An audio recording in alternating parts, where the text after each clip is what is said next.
The parable of the wicked tenants is recorded in Matthew 21:33-46, Mark 12:1-12, and Luke 20:9-19. In this parable, Jesus confronts the religious leaders for rejecting him and resisting God's message. In the story, a landowner plants a vineyard, leases it to tenants, and goes away on a journey. When harvest time comes, he sends his servants to collect his share of the fruit. But the tenants beat some of the servants, kill others, and refuse to give the owner what is rightfully his. The landowner then sends more servants, but they are treated the same way. Finally, he sends his own son, thinking they will respect him. But when the tenants see the son, they say to one another, "This is the heir. Come, let's kill him and take his inheritance." So they throw him out of the vineyard and kill him.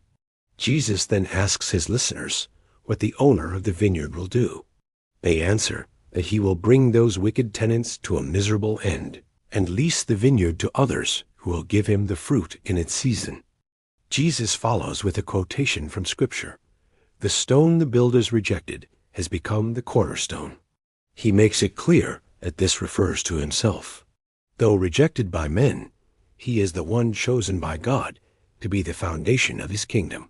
This parable is a serious warning about the consequences of rejecting God and his Son. It challenges each of us to examine how we respond to Jesus. Will we receive him with faith and obedience, or reject him in pride and rebellion? At the same time, the parable highlights God's justice. Evil will not go unpunished forever. In the end, God will judge rightly and establish his purposes.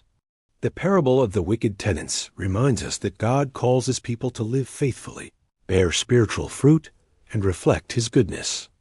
We are invited to respond to his grace with humble hearts and to become fruitful citizens of his kingdom.